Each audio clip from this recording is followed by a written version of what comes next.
Hello, and welcome to a really, really, really, really exciting episode of the Music Shack with both Ray, hi. and Jack. Hi.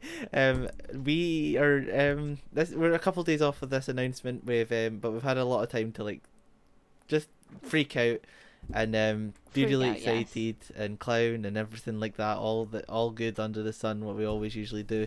But we are living. We're living life. We're having fun. We got a new announcement for a new album. A new album. I'm so excited. I cannot believe, I did not believe that Taylor was going to announce something at the Grammys, and then, all hell broke loose that day when she made her picture black and white, and then the website broke down, and then it said, red herring on the website, so everyone was like, oh my god, are we not getting Rep TV? Yeah. Because everybody thought it was Rep TV. I'm, so shocked it wasn't Rep TV, to be honest. Because a part of the code as well was to do with, it said 321 in it, which was 21st of March, which was the day that the logs got released for the Kanye and Kim and that situation call. So there was so much pointing to Rep, but the red herring part was the thing that everybody was sort of really unsure about and really freaking out about, because that was the thing that. And now really we know what it was. Yeah, and now we know our release schedule apparently. New album, 2 re-recordings, new album, but obviously that ends after pretty much the next 2 re-recordings anyway. But yeah, that happened. It doesn't really feel real, but it happened at the Grammys. So we were really sure that we were getting something. We all genuinely thought it was Rep TV. And then she came and she was in an outfit that wasn't Rep TV vibes at all. So we were a little bit confused. And then she won her 13th Grammy with Best Pop Vocal Album, yeah. So she won her 13th Grammy with that, and her speech was I've been keeping the secret for 2 years, might I add. 2 years we've known this. Well, we've not known this, she's known this.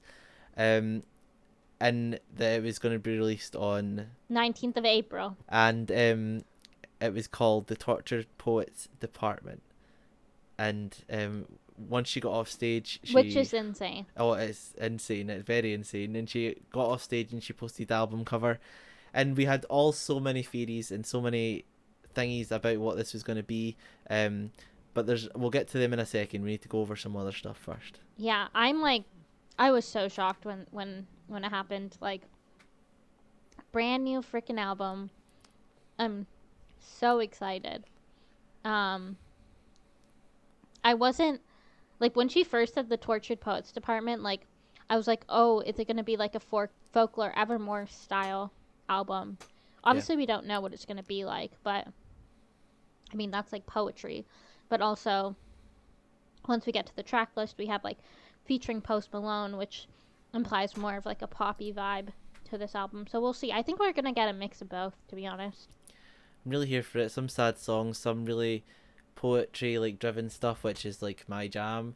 But she's been really focused on poets and mentioning poetry and poets and everything, especially with the lakes is one of the recent sort of references we've had to it. And I don't know I just don't know the vibe. The colours of the album are very, very interesting. The comparisons to other albums is just, there's so much to it. But there's 17 tracks on this. If you want to run through them, Ray, and we can go through that first.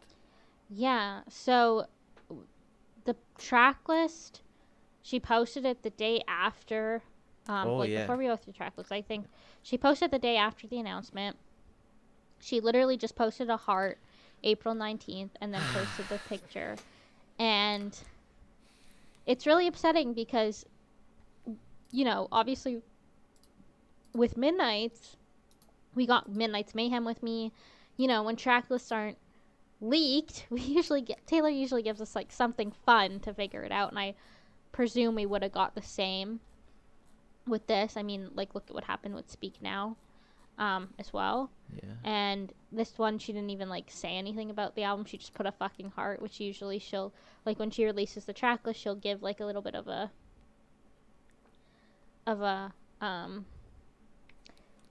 paragraph on what the album is about.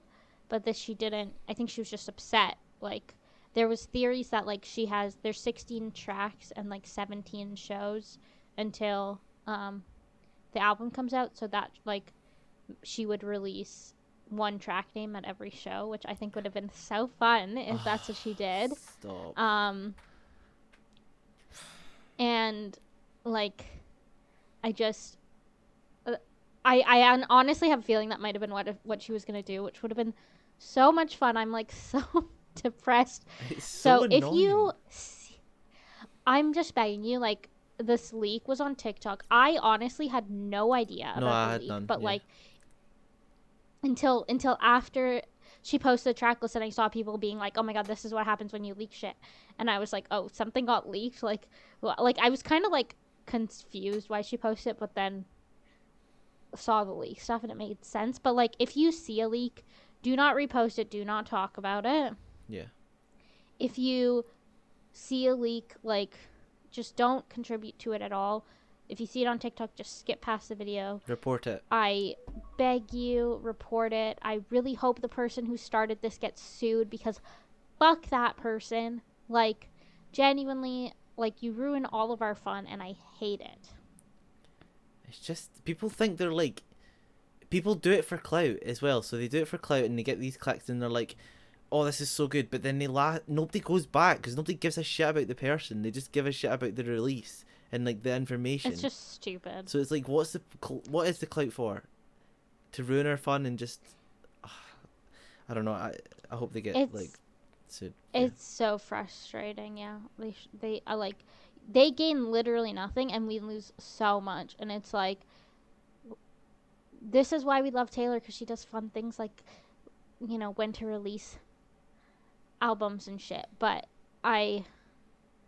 And Easter eggs, but we didn't get any of that with this, and it's just so upsetting. And I hate the people who did this. But let's get into talking about the track list. Since we have it, we can talk about it. So the first track was Fortnite featuring Post Malone, not to be confused with the popular video game Fortnite. No, this is a collaboration. Fortnite.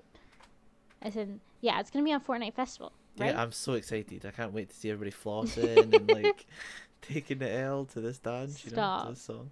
Then we have the Tortured Poets Department, so title track name. We have My Boy Only Breaks His Favorite Toys. We have Down Bad. We have track 5, So Long London. We have track 6, But Daddy I Love Him. We have Fresh Out the Slammer. We have Florida with 3 exclamation marks with Florence and the Machine. We have Guilty as Sin. We have Who's Afraid of Little Old Me. We have I Can Fix Him, in brackets, no, really, I can. We have LOML, Love of My Life. We have I Can Do It with a Broken Heart. The Smallest Man Who Ever Lived. The Alchemy, Claire Bow, and then the bonus track, The Manuscript. Jack, which songs on here are you most excited for just by the names, and, like, what do you think the vibe's going to be? Firstly, Taylor just really said, you need to have some very long arms to have all these friendship bracelets for all these songs. I love London and I love everything to do with it, so I'm all instantly driven, and plus it's track 5, so I'm instantly driven to that. I really don't know the vibes of My Boy Only Breaks His Favorite Toys. I think this is that if this is done, and if this album is about the one we think it's about, and there's specific moments that are, like, broken down within these songs, this could resemble, like, sort of like a very crucial point where, like, sort of, yeah, like, not going into it too much, like, this could, like, all these tracks are obviously, like, meaning something, so if it is, like, when we get it, and if it does relate to this sort of topic, then this could be a good song. I think the But Daddy I Love Him is going to be sad, because I think it's going to be like, this might be one of those songs where it's like a conversation, not a conversation, but the song is about a conversation had about the fact that she's been told to leave by all these people, but she, like, really just isn't in the space to leave yet. And Love of My Life is gonna be rough, I think, because we really, I think we all, as much as Taylor at the time, really thought that that Joe was the last one.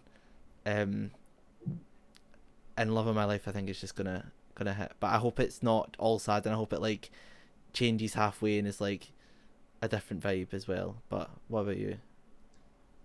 Yeah, I think the tracks are interesting. I think when I first read the track list, I thought this is gonna give like very The Good Witch, similar storyline to The Good Witch, which we talked about. Yeah. Which is like, it starts with like a really upsetting heartbreak and like, I love this guy, I can't leave him, like want you back kind of vibes, but like I need to, and then it's gonna like kind of slowly switch to like a recovery arc in terms of like I'm okay, like I can do this, like I can do this with a broken heart, and it's gonna switch to like, you know, I'm better than you, a little bit of female rage in there. And then that's it. Like I think that this, Jack was being very like not very blunt about it, but I'm gonna be very blunt about it. This song is definitely, like, this album is definitely about Joe. I mean, we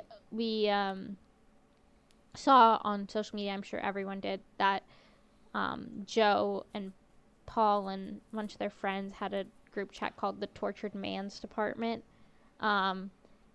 So Taylor decided to make an album called the Tortured Poems Department, which is clearly like a fucking jab at that.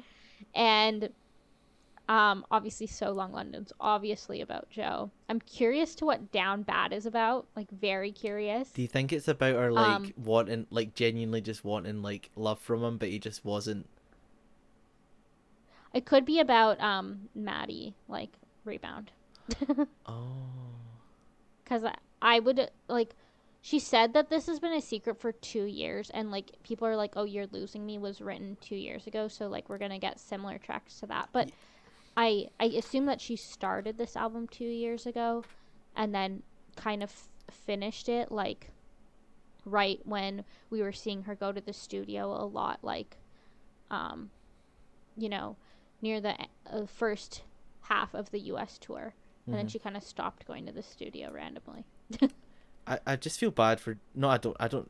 The thing is, we don't really know how bad Joe was until we see these things. Until we hear it. I think all we know from Joe is that he wasn't ready for, like, the amount of exposure that Taylor has to deal with. Oh, yeah. And, like, that's also not always a bad thing. Like, it's people are in, like, different areas of their life and they also are comfortable with certain things. And that's just something he wasn't comfortable with, but you also don't pull anybody back while you're not feeling like that. So that's also bad because obviously Taylor was like quite reserved during that time as well. But we knew Midnight's after a little bit was like we kind of established it as a breakup album with certain songs. But Joe was probably like, oh yeah, no, I don't. Do you not think it was? I don't think it was a breakup. Really? I think that you can see in the album that there were signs of, like, there were signs of, like, their relationship breaking in some of the songs. But I would say that this is going to be a breakup album. Like, that was just an album of... I can't even tell you what Midnights is, which is why it's so insane to me that it won Album of the Year. But, like, it doesn't have a very cohesive theme. No, that's part of it's fair. I think we should see when you're back. We should do an episode where we try and figure out what Midnight's is, because I think there's a lot of like deep-seated lyrics about it that could possibly refer it to being a breakup album. Yeah, I think it's interesting. I think, yeah, we'll see. I think this is really going to be a breakup. Oh yeah, this is we'll Joe's going to be shaken. In the nicest way possible. And I mean, like, Florida's interesting because Florida was like the first shows that she played after the news came out about the breakup. But Daddy, I Love Him. A bunch of people were saying it's reference to Ariel in The Little Mermaid because she gave up her voice to be with the band she loved. Okay, yeah. And then oh my god, wait. And then we have what? But so sorry, I just look at the tracks. So like, But Daddy I Love Him is like the sort of last point where she's like, given up, like, obviously for the longest time she's given, like, pretty much gave up her voice for him, right? And then Fresh Out the Slammer is the end of the relationship because she's finally free. Florida, so like we're seeing like this is like the full like cohesive timeline of like from like so the Tortured Poets Department will probably be around from when he mentioned the group chat, or like when that thing was around then. So we're going to see like a full on like, so I wonder how present manuscript is, and now like is Clara Bow, and I feel like the manuscript is going to like be like the bow that ties it all around, and like her looking back on the whole situation almost. This is so much because Joe, like, we genuinely thought Joe was the last one, and like there's so much that we don't know from the breakup and from the situation, so like this is gonna be like, this is gonna be, I actually think that I also think that like I think you're so right that's gonna be, it's gonna be like I'm talking about The Good Witch because I think that The Good Witch has a very similar album structure to what we're predicting this will be, but I think it's going to be like the You're Just a Boy, Lost the Breakup moment will be like Florida and Fresh Out the Slammer, and which is right in the middle of the album. This is so insane. But yeah, Fresh Out the Slammer is interesting obviously because of, you know, he can be my jailer. Oh my gosh, yep. Stop. And then Clara Bow, I saw some tweets about this. I didn't know who Clara Bow was, but I actually think that Clara Bow is going to be the bow that ties the album up, because it's the last track of the standard version, and then the manuscript is like the bonus track. So, and it's interesting. So this person said that Clara Bow is known for having a fun and affable personality. Bow suffered from an overloaded work schedule, celebrity scrutiny, and lingering traumas of her upbringing. She had been associated with a number of men off-screen, and her romantic life became the object of much hurtful speculation and gossip, including a pamphlet put forth by an assistant with stories of Bow's relationships. In 1931, she had a breakdown and entered sanitarium.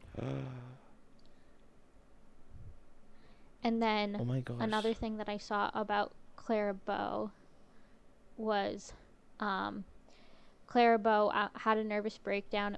She got married and had her husband deny that they were married for the sake of privacy, and never acted in films again after she made enough money to stay out of Hollywood. Oh my god. So it's I feel like it's gonna be talking about like the person that Joe wanted Taylor to be. See, with that kind of thing. See if this was like, if we weren't expecting any re-recordings after this, like with that story, like how mad would it be if she just dropped this and was like, "There, that's my last project," and like this is me like, it would be so retiring, sad. and this is me, like this has gotten like a lot, and it's like way too much that like is crazy, and it's like, but I'm wondering the timeline, if we're doing a timeline for it, like I wonder if Matty's going to be mentioned in this at all, and if where he'll be mentioned.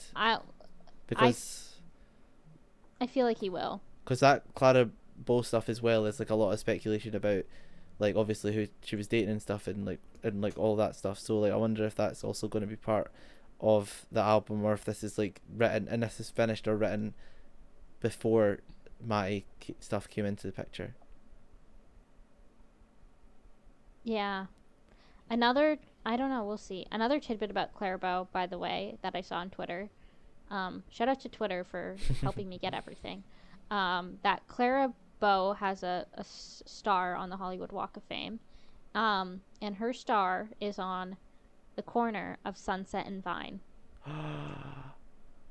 Oh my And then Sunset and Vine, you ruined my life by not being mine. And on the back of the album, it's like, I love you, it's ruining my life.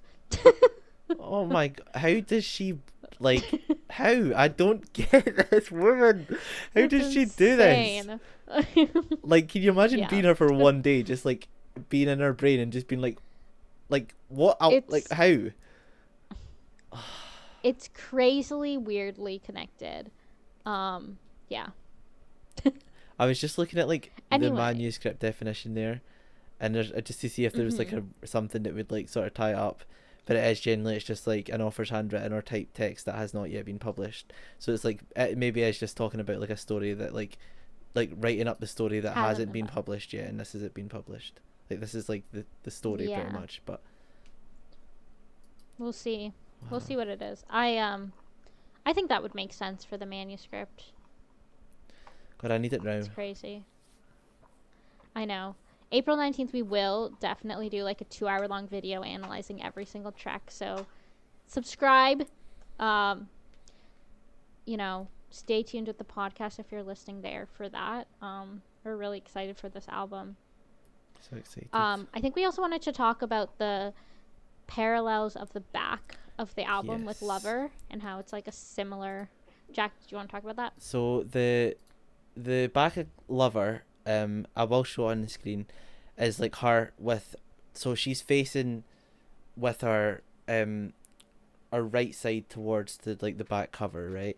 And her and this is like it's like a side shot, and on the back cover of the Tortured Poets Department, she has in sort of the same position, but she's like all crunched over, like the colours fading, like her eyes are closed, and it's like such a parallel to like Lover, and the way they sort of like worded it is like, well, the way they put it, like how people do on Twitter, they put like text picture, I said I love you, and then the second one's like you said nothing back, and it's like, it's so sad. It's just the parallels of them, and it's sad because obviously Lover was like, we'd never seen Taylor write an album like Lover before, dedicated to one person that much, and the fact that this is like, if this was intentional, which I think it would have been, like being such a parallel back cover to Lover, is just even sadder because it's like it fully is closing off the relationship. And when this was first announced, we got the front cover. I thought it was going to be more of like a Folklore, Evermore like sister type album, and we were going to see like some collaborations that we'd sort of seen on Evermore before, and like maybe a couple other from like artists that are more like in that like vibe. The more like parallels that we're seeing against Lover and the lyrics and all that we're seeing, and is really sad because I think it just sums up the whole like and relationship. it's gonna be so much more like, then it's gonna be so much more when we get the album. Like, think about how many lyrics that are in these tracks that have parallels. It's gonna be freaking heartbreaking. It's gonna ruin my life, I think. I now wonder if we're going to get So Long London as a surprise song at London. Like Last Night. Oh my god, Last Night London. That would be so good, yeah. I don't. It's nice because it opens up the opportunity of getting these songs and stuff. If we ever, do you think she'll do an era for it? Honestly, I doubt she's gonna do an era for it. I think if she wanted to do like a proper tour for this album, she would have planned around that. And like they would have planned the tour dates around that as well. Like she wouldn't have agreed to doing like more dates after August. Yeah. Like she has. So I don't think we're gonna get another segment. I think, just surprise songs. We'll definitely get them as surprise songs. And I think this is gonna be like the kind of album that she doesn't tour. She's putting it out there to tell her story about the Joe stuff, and like I'm assuming this is work she's very proud of and she wants to share it with the world, but it's more for her. And then her next album after the re-records will probably be like a full cycle, like fleshed out promotion wise with a whole tour kind of album. That's so exciting. That's my guess. No, that's exciting. Which I'm really excited for too. And also another note is that the album's release date is on April 19th, and the American Revolution began on April 19th, which is hilarious. She's really like, I hate the British people now. I just love it. It's so funny. And also, there has to be something said about how she's announced this, like, instead of Rep, and Rep was also another album that was, like, really, like, heavily related to, like, Joe and, like, their relationship. And it's, like, she's been like, nah, fuck that. I'm releasing, like, something that's, like, full on opposite left field. She's so good at, like, this stuff. Like, I don't know how she does it, but really excited. Yeah, honestly, I have no other words other than like, this is just going to be an exciting release. But yeah, I'm so excited, and we'll be back next week, we'll talk about all the Grammy stuff. We had to release this video now because of this exciting news, but we promise we'll go through our Grammys predictions and everything next week. So stay tuned for that. Stay tuned for, we'll talk about everything else that gets revealed about this album later for sure as well. So thank you for watching. Yeah, thank you so much for watching. Take care. Bye. Bye.